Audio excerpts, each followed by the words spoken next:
Hello students, welcome in today's video. आज बात करेंगे अपने टॉपिक पे dual nature of radiation and matter पे, जिसमें हमने पिछली वीडियो में क्या सीखा है। पिछली वीडियो में हमने जान लिया था कि भैया फोटो इलेक्ट्रिक इफेक्ट के साथ क्या क्या ऑब्जर्वेशन देखने को मिली थी। एक बार मैं उनको अगर जल्दी जल्दी से आपको दोबारा से बताऊं तो क्या क्या देखने को मिला था। फर्स्ट बात ये देखने को मिली थी बच्चों, जब आप लाइट की इंटेंसिटी बढ़ा देते हैं तो उसका करंट बढ़ जाता है, पर उसकी काइनेटिक एनर्जी पे कोई फर्क नहीं पड़ता। फिर हमने पढ़ा था कि अगर आप लाइट की फ्रीक्वेंसी बढ़ा देते हैं तो उसकी काइनेटिक एनर्जी बढ़ जाती है। सेकंड पॉइंट हमने ये सीखा था कि अगर आप लाइट की फ्रीक्वेंसी बढ़ा देते हैं तो उसकी काइनेटिक एनर्जी तो बढ़ जाती है, पर करंट नहीं बढ़ता है ना, जो इलेक्ट्रॉन से करंट बन रहा है वो नहीं बढ़ता है। थर्ड चीज हमने सीखी थी कि एक मिनिमम फ्रीक्वेंसी है जिससे पहले कोई इलेक्ट्रॉन मेटल सरफेस से नहीं निकलने वाला है, चाहे आप उसमें किसी भी तरह की इंटेंसिटी आप यूज कर रहे हैं। एक मिनिमम फ्रीक्वेंसी देनी होती है जिसका नाम आपने थ्रेशोल्ड फ्रीक्वेंसी रखा था, ठीक है। और हमने क्या सीखा था, हमने फिर ये सीखा था फोर्थ पॉइंट कि एक कोई टाइम लैग नहीं होता। जैसे ही सरफेस पे, मेटल सरफेस पे जैसे ही रेडिएशन पड़ता है, इलेक्ट्रॉन्स एकदम से छिटक के बाहर आ जाते हैं। ये हमने कुछ चीजें सीखी थी। अब हम ये देखते हैं कि ये देखिए, जो इलेक्ट्रॉन के साथ हो रहा है एक्चुअल में वो रेडिएशन की ही तो प्रॉपर्टीज हैं जो वो निकाल के बाहर ला रहा है। कैसे?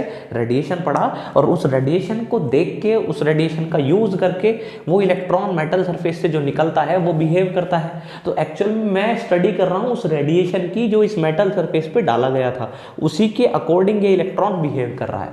समझ रहे हैं मेरी बात को? चलिए, तो अब हम ये देख लेते हैं कि अगर जो लाइट का नेचर वेव नेचर होता तो वेव नेचर क्या कहता था, और आपने फोटो इलेक्ट्रिक इफेक्ट में जो लाइट का नेचर का कंक्लूजन निकाला वो क्या है। चलिए इस इंपॉर्टेंट पॉइंट को जान लेते हैं, क्योंकि हमें फर्स्ट वीडियो में जो चीज़ें हमने सीखी हैं वो आपकी सारी की सारी काम आने वाली हैं। तो फर्स्ट वीडियो देखेंगे तब आपको इस पूरे लेक्चर का अच्छे से आपको जो एक इंपॉर्टेंट नॉलेज होनी चाहिए वो मिल जाएगी। चलिए तो देख लेते हैं। वेव थ्योरी बच्चों ये बोलती है, ध्यान से सुनना है, वेव थ्योरी लाइट की ये बोलती है रेडिएशन जो है, पहले ये माना गया है कि लाइट का नेचर वेव नेचर है अभी की कंडीशंस में। चलो तो मैं ये बोल रहा हूँ कि जो वो वेव नेचर है अगर लाइट का, तो होता क्या। अगर वेव नेचर होता है तो इंटेंसिटी बढ़ जाती है। अगर इंटेंसिटी बढ़ती है तो एम्पलीट्यूड बढ़ता है। According to wave theory, if intensity is increasing, radiation की अगर इंटेंसिटी बढ़ती है, जो रेडिएशन मेटल सरफेस पे पड़ता था ना, अगर उसकी आपने इंटेंसिटी बढ़ाई है तो आपने उस वेव का एम्पलीट्यूड बढ़ाया है, और एम्पलीट्यूड से सीधा सा मतलब एनर्जी से है। समझ रहे हैं मेरी बात को? अगर आपने इंटेंसिटी बढ़ाई तो एनर्जी बढ़ाई, है ना। तो जो लाइट आ रही थी उसकी एनर्जी बढ़ाई अगर आपने इंटेंसिटी बढ़ाई, अकॉर्डिंग टू वेव थ्योरी, है ना। तो आप जैसे ही उस रेडिएशन को, हाई एनर्जी को मेटल सरफेस पे डालेंगे तो इलेक्ट्रॉन्स भी तो हाई एनर्जी से बाहर निकल के आएंगे उस एनर्जी को लेके, है ना। तो इंटेंसिटी बढ़ाने से काइनेटिक एनर्जी इलेक्ट्रॉन्स की बढ़नी चाहिए थी अकॉर्डिंग टू वेव थ्योरी, क्योंकि वेव थ्योरी बोलती है if intensity is increasing then energy is increasing according to wave theory, है ना। तो अगर रेडिएशन हाई एनर्जी का पड़ेगा तो इलेक्ट्रॉन्स कैसे निकल के आएंगे, उसमें से हाई एनर्जी वाले निकल के आएंगे, हाई काइनेटिक एनर्जी लेके निकल के आएंगे। पर बच्चों ऐसा नहीं होता। आपने एक्सपेरिमेंट में क्या देखा था? एक्सपेरिमेंट में देखा था अगर आप इंटेंसिटी बढ़ाते थे ना, अगर आप इंटेंसिटी बढ़ाते थे तो काइनेटिक एनर्जी पे कोई फर्क नहीं पड़ता था। तो या तो वो वाली चीज गलत है या वेव थ्योरी गलत है। अब देखो, थ्योरी गलत हो सकती है या एक्सपेरिमेंट। थ्योरी एक बार को गलत मान सकता हूं, लेकिन एक्सपेरिमेंट तो गलत नहीं हो सकता ना। तो इसका मतलब ये हुआ बच्चों कि यहाँ पे ये बात तो पक्की हो गई कि लाइट का नेचर वेव नेचर नहीं है, क्योंकि वेव के अकॉर्डिंग इंटेंसिटी बढ़ाने से एनर्जी बढ़नी चाहिए थी काइनेटिक इलेक्ट्रॉन्स की, लेकिन वो नहीं बढ़ी। इट मीन्स जो रेडिएशन आया है उसकी जो एनर्जी है वो इंटेंसिटी पे डिपेंड नहीं कर रही है एक्सपेरिमेंट में, और वेव थ्योरी में करनी चाहिए थी। तो ये पहला फेलर हो गया ना वेव थ्योरी का। बहुत सही बात, समझ में आई बात। तो according to the wave theory, when intensity increases amplitude increases, hence energy increases, but it is opposite to experiment. Experiment में तो ये बोला था कि इंटेंसिटी जो है वो आपकी जो काइनेटिक एनर्जी होती है उस पर कोई फर्क नहीं डालती है ना, इलेक्ट्रॉन्स की काइनेटिक एनर्जी पे कोई फर्क नहीं पड़ता। ठीक, चलिए हमने ये सीखा है कि अगर वेव थ्योरी की बात करूं तो आपको किसी भी फ्रीक्वेंसी की आप लाइट डाल दें मेटल सरफेस पे तो तुरंत तुरंत क्या निकल जाएगा, इलेक्ट्रॉन निकल जाएगा। बट इन एक्सपेरिमेंट हमने क्या देखा था, एक्सपेरिमेंट ये बोलता है कि एक मिनिमम फ्रीक्वेंसी है उससे पहले कोई इलेक्ट्रॉन निकलेगा ही नहीं, चाहे आप कितनी भी चमक की लाइट डाल लें, तो आप मिनिमम फ्रीक्वेंसी देंगे तभी ऐसा हो पाएगा कि उसमें से इलेक्ट्रॉन निकल जाएगा। लेकिन वेव थ्योरी क्या बोलती थी, वेव थ्योरी बोलती थी किसी भी तरह की फ्रीक्वेंसी डालो और उसमें से क्या निकल जाएंगे, इलेक्ट्रॉन्स। पर ऐसा नहीं हुआ एक्सपेरिमेंट में। तो इट मीन्स ये सब उल्टा चल रहा है ना। तो एक्चुअल में हम स्टडी किसकी कर रहे थे, उस रेडिएशन की जो पड़ा उसकी तरह से तो इलेक्ट्रॉन बिहेव कर रहा है ना। इलेक्ट्रॉन वही तो चीज़ लेके बाहर निकल रहा है, जो उस पर रेडिएशन पड़ा, जो एनर्जी पड़ी, उसी के हिसाब से इलेक्ट्रॉन बिहेव कर रहा है। समझ रहे हैं बात को। लेकिन हमने देखा कि ये सेकंड वाली बात बिल्कुल उल्टी आई, है ना। वेव थ्योरी क्या बोलती है, वेव थ्योरी ये बोलती थी कि there is an emission of electron with any frequency, कि कोई भी फ्रीक्वेंसी की लाइट डालो और उसमें से इलेक्ट्रॉन निकल जाएगा। But in experiment no emission of electron below minimum frequency, कोई एमिशन नहीं हुआ था एक्सपेरिमेंट में। जब एक मिनिमम फ्रीक्वेंसी, जब तक आपने उससे ऊपर एक फ्रीक्वेंसी, एक पर्टिकुलर फ्रीक्वेंसी दे के आपने उसमें से इलेक्ट्रॉन नहीं निकाला, तब तक उसमें से कोई इलेक्ट्रॉन नहीं निकला। और उस मिनिमम फ्रीक्वेंसी को हमने थ्रेशोल्ड फ्रीक्वेंसी बोला था। समझ रहे हैं। चलिए तीसरा पॉइंट क्या है बच्चों, तीसरा पॉइंट ये है, according to the wave theory पहले क्या होगा, रेडिएशन पड़ेगा, डिस्ट्रीब्यूट होगा मेटल के सरफेस पे, इलेक्ट्रॉन्स उनमें से एनर्जी एक्सेप्ट करेंगे और फिर बाहर आएंगे। समझ रहे हैं, according to wave theory. But ऐसा हुआ था क्या एक्सपेरिमेंट में? नहीं। एक्सपेरिमेंट में क्या हुआ, ये बोला गया था कि एक इंस्टेंटेनियस प्रोसेस है, जैसे ही आपने इसमें एनर्जी डाली तुरंत इलेक्ट्रॉन्स इसमें से बाहर आ गए। समझ रहे हैं। तो according to wave theory it takes time to emit electrons from metal surface as light falls on the metal surface distributed to the electrons on metal surface and then emission takes place। तब emission होना था, लेकिन experiment में ऐसा नहीं हुआ। तो ये तो बात समझ में आ गई कि जो रेडिएशन उस पर पड़ा है उसका नेचर अभी फिलहाल के लिए वेव नेचर तो है नहीं, क्योंकि वेव नेचर होता तो यहाँ पे जो चीज़ें आपको देखने को मिल रही हैं एक्सपेरिमेंट में वो आपको देखने को नहीं मिलती है ना, क्योंकि वो ऐसे बिहेव करता जैसे कि वेव रेडिएशन को करना चाहिए था, इसकी तरह से बिहेव करना चाहिए था। लेकिन रेडिएशन जो है उसने अलग ही तरीके से बिहेव किया।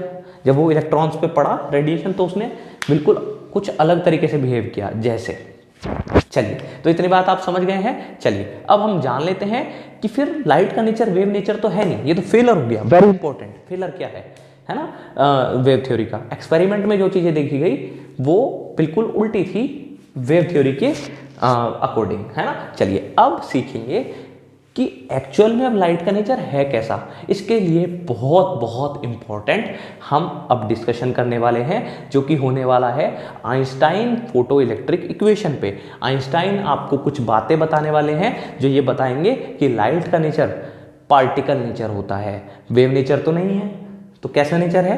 पार्टिकल नेचर है। चलिए तो हम ये चेक करने वाले हैं कि लाइट का नेचर कैसा होता है, पार्टिकल नेचर होता है। क्योंकि ये ऐसा क्यों हो रहा है? ऐसा इसलिए हो रहा है, वो आइंस्टाइन अपने डिस्कशन में, आइंस्टाइन अपने एक्सप्लेनेशन में बताने वाले हैं। तो एक बात क्लियर हो गई कि photo electric effect wave theory के अकॉर्डिंग तो फेल हो रहा है। ठीक है, तो अब हम सीखेंगे आइंस्टाइन क्या बोल रहे हैं। चलिए, और फिर हम अपने कंक्लूजन पे पहुंच जाएंगे। हमने बच्चों ये चीज़ सीख ली है कि भाई जो वेव थ्योरी है वो आपकी बिल्कुल उल्टी पड़ती है in case of photo electric effect. Photo electric effect में जो हमने जाना है वो बिल्कुल उल्टा इफेक्ट है, जो कि वेव थ्योरी के बिल्कुल रिवर्स में आ रहा है ना। सारी चीज़ें उल्टी हो रही हैं। तो फिर एक्चुअल में एक नया कॉन्सेप्ट आया है, वो कॉन्सेप्ट क्या है उसको देखना है। ठीक है ना, वो कॉन्सेप्ट क्या है? देखो मैं आपको कॉन्सेप्ट बताता हूँ कि क्या है। आइंस्टाइन ने बोला कि एनर्जी जो है ना वो जो है पैकेट्स की फॉर्म में चलती है। एनर्जी के पैकेट्स हैं छोटे छोटे, और उन पैकेट्स को एक नाम दिया है फोटॉन्स। तो उसने बच्चों उसकी हेल्प से उसने फोटो इलेक्ट्रिक इफेक्ट को एक्सप्लेन किया है। उसने बोला है कि जो रेडिएशन है वो पैकेट्स की फॉर्म में चलता है और उन पैकेट्स को फोटॉन्स बोलते हैं। तो फोटॉन्स की कुछ कैरेक्टरिस्टिक्स हैं जो हम जान लेते हैं बेसिक से। देखिए, फोटॉन्स क्या होते हैं? In interaction of radiation with matter radiation behave as it is made of particles called photons. कहने का मतलब क्या है? जैसे ये मेटल की सरफेस है, यहाँ से रेडिएशन आया है, तो क्या होता है कि रेडिएशन जब किसी मेटल सरफेस से या किसी चीज से टकराता है तो ये बताया गया कि वो ऐसे बिहेव करता है जैसे कि वो एक पार्टिकल है। रेडिएशन ऐसे बिहेव करता है जैसे कि एक पार्टिकल है, और उन पार्टिकल्स को ही हमने फोटॉन्स बोला है। समझ गए हैं? पहले फोटॉन्स को हमें समझना है कि फोटॉन्स हैं क्या। समझ में आ गया? स्मॉल पैकेट्स हैं किसके? एनर्जी के। और जब ये कब एग्जिस्टेंस में आते हैं? जब रेडिएशन किसी मेटल सरफेस से इंटरेक्ट होता है, टकराता है। चलिए, और आगे क्या बोलते हैं? Energy of each photon. Photon के पास एनर्जी होती है, ईच फोटोन के पास कितनी होती है? Equals to h nu. फिर तीसरी बात क्या बोली गई है? जब वो कुछ स्पीड से आ रहे होंगे तो उनके पास कोई मोमेंटम भी है, P equals to h upon lambda. याद रखना है। चलिए, photons travel in vacuum with velocity 3 × 10⁸। जब फोटॉन्स ट्रेवल करते हैं तो किस स्पीड से ट्रेवल करते हैं? 3 × 10⁸ मीटर पर सेकेंड। ये चीजें आपको जाननी है फोटॉन की। अब आइंस्टाइन जो है वो सिखाएंगे कि किस तरीके से फोटो इलेक्ट्रिक इफेक्ट जो है वो एक्सप्लेन किया जा सकता है with the help of particle nature of light, that is photon picture of light, है ना। फोटॉन्स की हेल्प से कैसे वो उसको एक्सप्लेन कर रहे हैं, ठीक है ना। तो अब हम ये जान लेते हैं कि लाइट का नेचर जो है एक्चुअल में, बच्चों मैं आपसे क्लियर करूं, बिल्कुल क्लियर करता हूं। देखिए, लाइट का नेचर इस एक्सपेरिमेंट में पार्टिकल नेचर है, वो अब आइंस्टाइन सिखाएंगे। लेकिन पहले कुछ एक्सपेरिमेंट्स हुए हैं जो लाइट के नेचर को वेव नेचर की फॉर्म में बताते हैं, है ना। जैसे कि इंटरफेरेंस, जैसे कि डिफ्रैक्शन। तो इसका मतलब ये हो चुका है कि पहले कुछ एक्सपेरिमेंट ऐसे हैं जो लाइट के वेव नेचर से एक्सप्लेन होते हैं, और कुछ एक्सपेरिमेंट ऐसे हैं लाइक फोटो इलेक्ट्रिक इफेक्ट जो लाइट के पार्टिकल नेचर से एक्सप्लेन होते हैं। अब वो मैं आपको दिखाऊंगा कि किस तरीके से आइंस्टाइन जो है इस बात को प्रूफ करते हैं, ठीक है, with the help of photons, particle nature of light से। समझ गए हैं? तो लाइट का नेचर डुअल नेचर हो गया। कैसे? कुछ एक्सपेरिमेंट्स में वेव नेचर की वजह से और कुछ एक्सपेरिमेंट में पार्टिकल नेचर की वजह से। तो अब हम एक्सप्लेन कर रहे हैं फोटोन पिक्चर ऑफ लाइट से फोटो इलेक्ट्रिक इफेक्ट, ताकि आपको ये आइडिया लग जाए कि लाइट का नेचर पार्टिकल नेचर भी होता है, ठीक है। तो रेडिएशन के दो नेचर हैं, वेव नेचर और पार्टिकल। इस एक्सपेरिमेंट में हम लाइट के नेचर को हम देख रहे हैं कि वो वेव नहीं आ रहा, वो कैसा आ रहा है? पार्टिकल आ रहा है। चलिए चेक करते हैं। चलिए, बच्चों अब सीखने वाले हैं वेरी वेरी इंपॉर्टेंट टॉपिक कि आइंस्टाइन ने किस तरीके से फोटो इलेक्ट्रिक इफेक्ट को एक्सप्लेन किया है on the basis of particle nature of light. Einstein ने बोला कि जो लाइट है वो किससे बनी हुई है? वो छोटे छोटे पार्टिकल से बनी हुई है, और उन पार्टिकल्स का नाम हम डिस्कस कर चुके हैं, फोटॉन्स है। उसने बोला, आगे एक इक्वेशन बनाई, और उस इक्वेशन से वो सारा एक्सप्लेनेशन देने वाले हैं कि भैया किस तरीके से लाइट का नेचर पार्टिकल नेचर होता है, या रेडिएशन का नेचर पार्टिकल नेचर होता है। चलिए, तो इसको स्टार्ट करते हैं, देखते हैं कि किस तरीके से। बच्चों, उन्होंने एक बहुत सिंपल सी बात कही। उन्होंने कहा कि लाइट के जो पार्टिकल्स हैं वो फोटॉन्स हैं, और फोटॉन्स एनर्जी, एक फोटोन h न्यू एनर्जी लेके आता है, इस पे पड़ता है।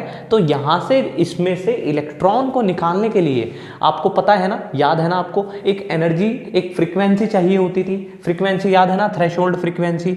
तो किसी भी तो एनर्जी कितनी चाहिएगी? एनर्जी को हम बोल देते हैं h न्यू नॉट, है ना। एनर्जी ये मिनिमम फ्रीक्वेंसी चाहिए, और इसके साथ जो एनर्जी चाहिए, मतलब बाहर निकालने के लिए इलेक्ट्रॉन को, वो h न्यू नॉट है। इसी को हम एक नाम दे देते हैं फाई, और इसको आप वर्क फंक्शन बोलते हैं।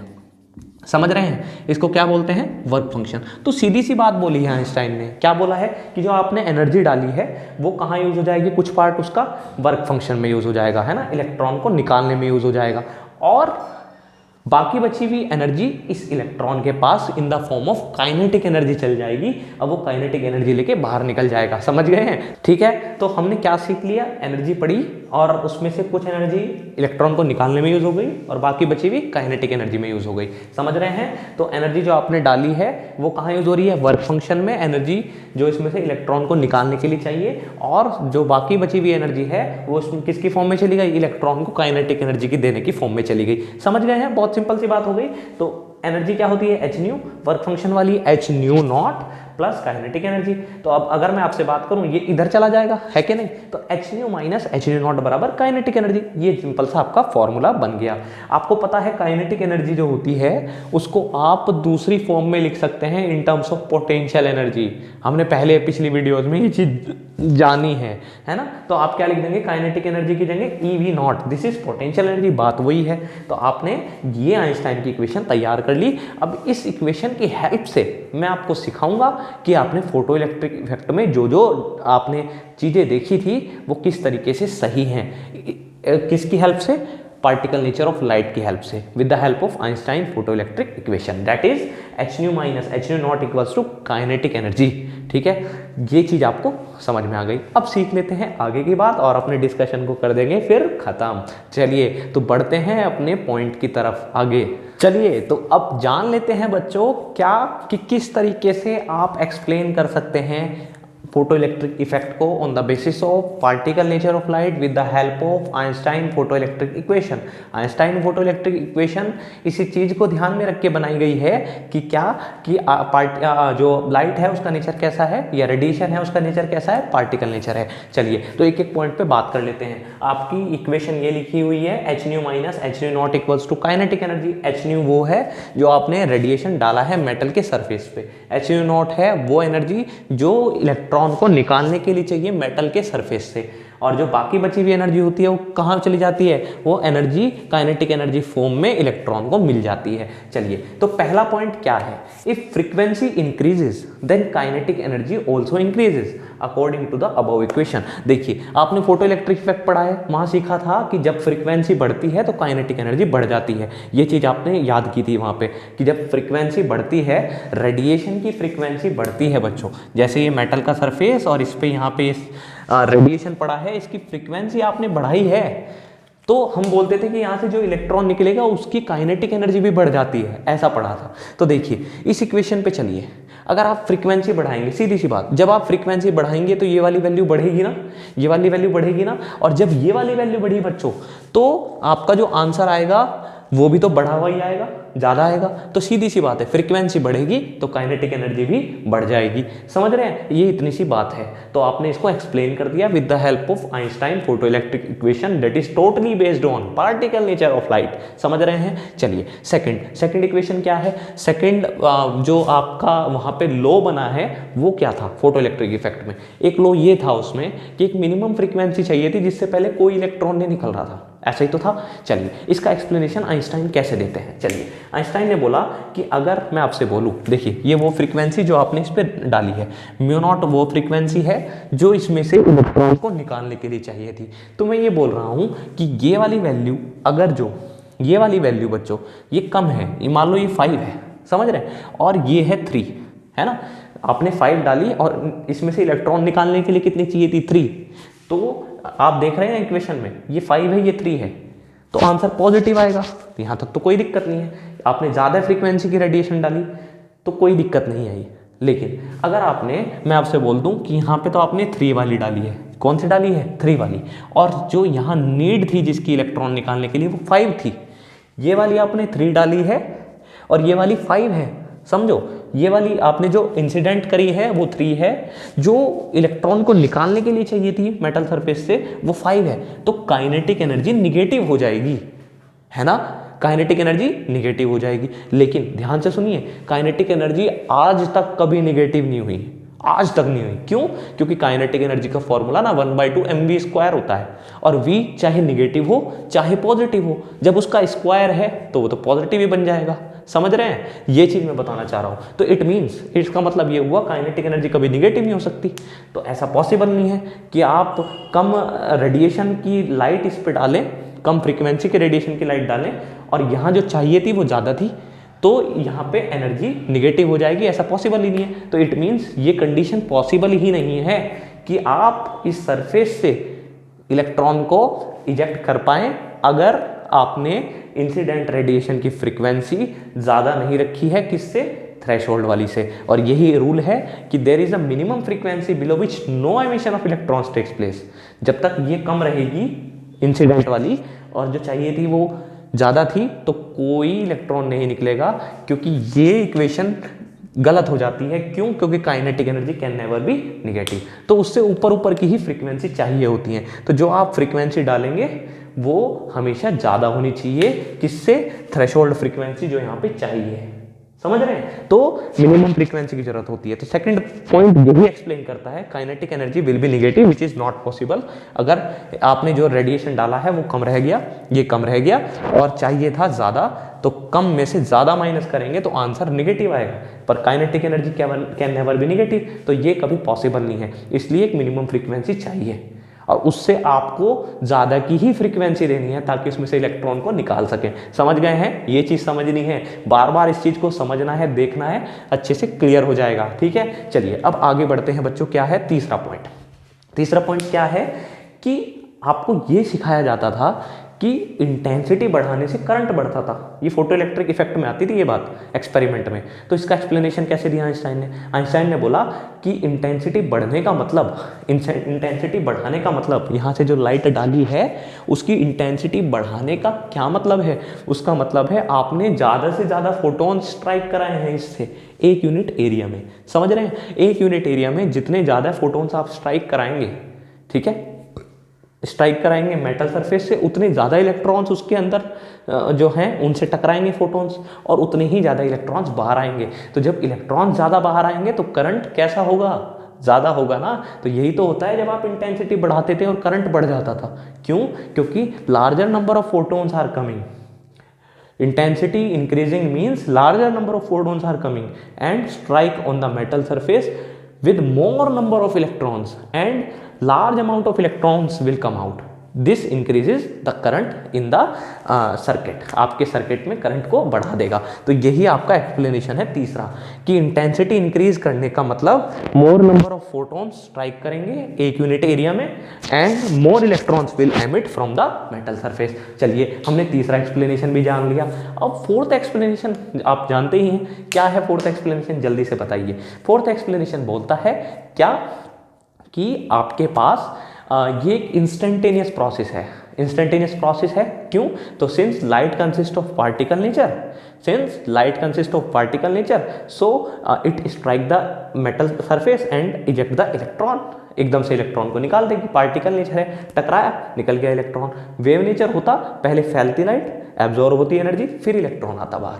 समझ रहे हैं? तो फोर्थ पोस्टुलेट हम जान गए हैं क्या है। फोर्थ एक्सप्लेनेशन हम जान गए हैं कि since photon is of particle nature, so when it strike the metal surface immediately it eject the electron from the metal surface. ठीक है, ये चीज़ हमें जाननी थी। आइंस्टाइन का सारा एक्सप्लेनेशन जान लिया, ये बहुत ज़रूरी था। इसको हमने अच्छे से पहचान लिया। इससे हमें ये बात पता लग गई कि फोटो इलेक्ट्रिक इफेक्ट आपका रेडिएशन का नेचर को पार्टिकल नेचर प्रूफ करता है, लेकिन कुछ ऐसे फिनोमिना है जैसे इंटरफेरेंस, रिफ्रैक्शन, रिफ्लेक्शन, डिफ्रैक्शन, ये फिनोमिना लाइट के वेव नेचर से पता लगते हैं। तो इट मीन्स लाइट का नेचर या रेडिएशन का नेचर कैसा है? डुअल है। कहीं पार्टिकल की तरह बिहेव करता है in case of photo electric effect, कहीं वेव नेचर की तरह एक्ट करता है in case of interference, diffraction and reflection and refraction. समझ गए हैं? ये चीज़ हमें जाननी थी।